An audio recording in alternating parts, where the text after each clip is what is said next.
Hello YouTube, this is runnerwithagun with some all-new Counter-Strike Global Offensive beta gameplay.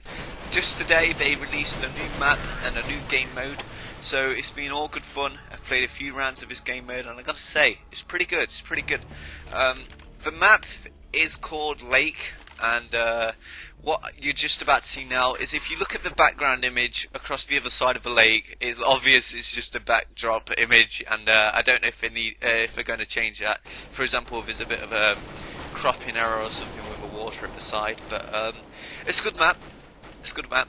And the game mode is called Demolitions or Demolition, and this game mode mixes the idea of the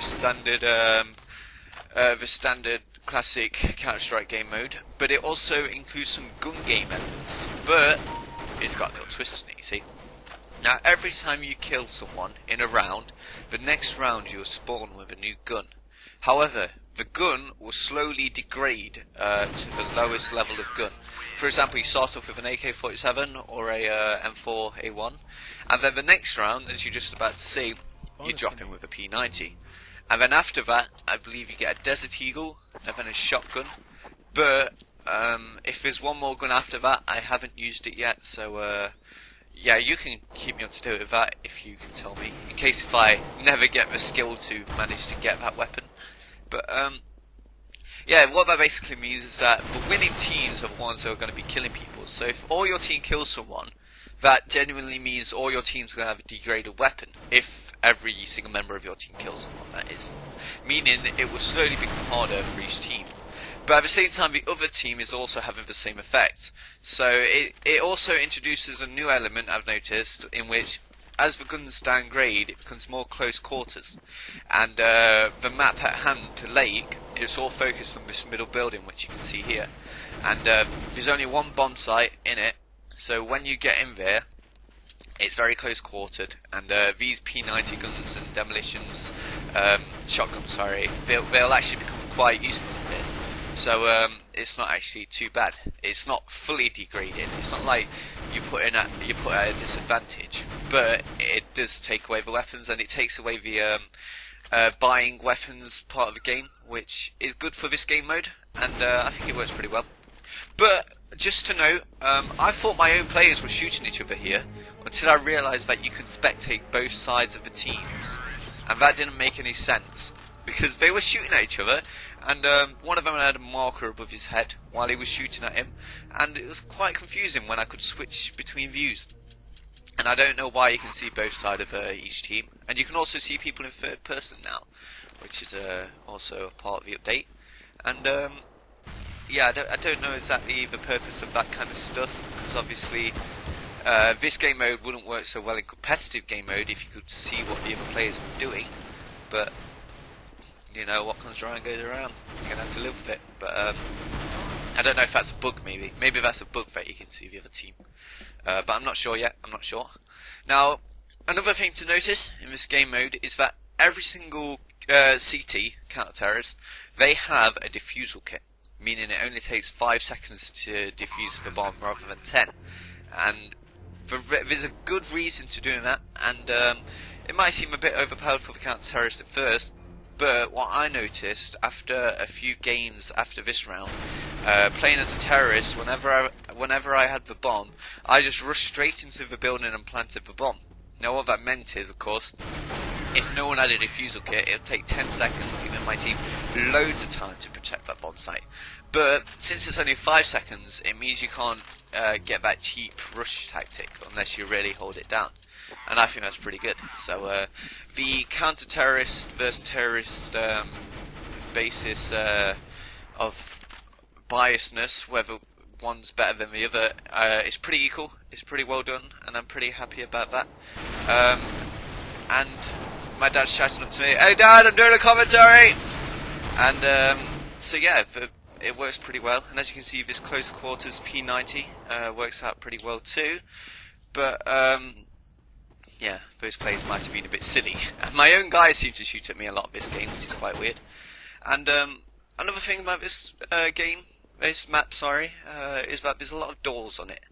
and I like that because I found myself using the doors quite effectively, simply because one team is on one side of a house and the others and mine's on the other. So often I can use those doors to slip through and get by to the other side and get like towards the back of them and hurt them inappropriately. But yeah, it's pretty good. It's pretty good. Now here I'm defending the bomb. And so I decided to get a little look of the environment so you can see what it looks like. And I got to say, the graphics on this map, the environment and stuff, it's really good. I really like it. This house has got a nice glow to it. It's got a real nice feel to it. However, one person was saying in the chat after this that the new update was giving people FPS problems. Now this hasn't happened to me, but he was saying he was only getting 17 FPS when usually you get much higher than that. Now, this map is bigger than the train map, which I've usually been playing, and it's obviously bigger than Dust and such, in terms of seeing the environment anyway. So that might be a reason for it, I don't know, maybe it's just slower end systems finding it hard. Whether that's true, I can't fully point it out. And just to note, I've just swapped over to the terrorist side, so the gun's reset, and I'm back with the first weapon, which is the AK-47, and Om Nom Nom is such a professional player, so he just mows me down like it's not a problem. But he gets shot down himself. Unlucky for him. Unlucky for him. But yeah, all in all, this game mode is pretty good. It's very satisfying in the sense that it's got a good jump in, just play feel to it, much better than the classic version of Counter-Strike. But I don't see it being very competitive based for two reasons. The first reason is that it's very fast paced, which means that you'd have to play a lot on maps. And also, based on that reason, there's only 10 rounds in the game before it resets. Which means, say if you want to play 2 rounds in your competitive based gameplay, or 3, they're going to be over pretty fast. So I'm not sure if that's very good or what. Also, I imagine that people will find some very biased tactics towards particularly terrorists with the rush tactics, and I'm not sure how that'll turn out. Not only that, but it also uses new maps, which means people won't be playing the classical Dust 2, which people love so much, and so we'll see. Another disadvantage to this factor is that this game mode doesn't include an AWP, for example. You can't get an AWP, meaning of course people want to record getting those classical AWP kills, feeds, whatever. They're not going to be having that opportunity. Also, it doesn't include a lot of the equipment that is usually available, although you can unlock equipment based on how good you do in a round. So say if you kill, I think from the first round of this game, I actually unlocked a grenade or something, flashbang. I didn't use it though because I didn't pay much attention. But yeah, but you don't actually get given these things based on money, and you don't have so much of a satisfaction of building up to earn your weapon, so to speak. Especially when you're getting downgraded with your weapons every time you kill someone, which will kind of ruin the element of competitive gameplay quite a bit. So don't imagine to be seeing that, unless I'm wrong, which I completely apologise for. But as you can see, I get absolutely owned here, because of course I'm not too good. But now I'm on the Desert Eagle stage of the gameplay, which, you know, is... the thing about the Desert Eagle, as I mentioned in my previous commentary, it's a gun that I really love.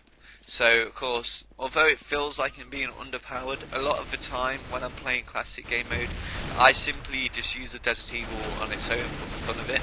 So, I don't fully agree with its position in power. Although, in the same sense, it's not as powerful as P90, so I'm not sure about that one. Maybe the last gun is just one of those crappy handguns or something, but I can't be certain. About that, since I haven't unlocked it yet. But the shotgun works out pretty well on this map anyway, as soon as you rush in. Particularly as a terrorist, the shotgun is going to be a very influencing factor to your gameplay, because as soon as you get into that building, you're in, and you know, you're just door watching, you can shoot people down pretty easily. But for me, being not the most skilled players, of course, in the world of Counter-Strike, or any game or anything, the power of the shotgun is not put to its best use. However, with with that said, I found myself using it fairly okay, and of course I can just watch through these windows quite openly and make my way around the map quite efficiently with the shotgun, since the map, although it's got a very open environmental feel, it's very small and it's all focused on this house. But that's the last bit of gameplay, I think. That's the last round that I play. So we're moving on now to the final kill cam, which, might I add, is a little horrible. So thank you for watching, everybody. I hope you enjoyed this gameplay commentary stuff. Counter-Strike Global Offensive. If you aren't in the beta, I'll leave a link in the description for you so you can sign up for it out of the pure loveliness of my heart, and take a look at this awesome kill cam. Just look at that. It was nice. It was very nice. But thank you for watching. Please be sure to like, comment, subscribe, all that good stuff. And there'll be more Counter-Strike stuff in the future. Goodbye.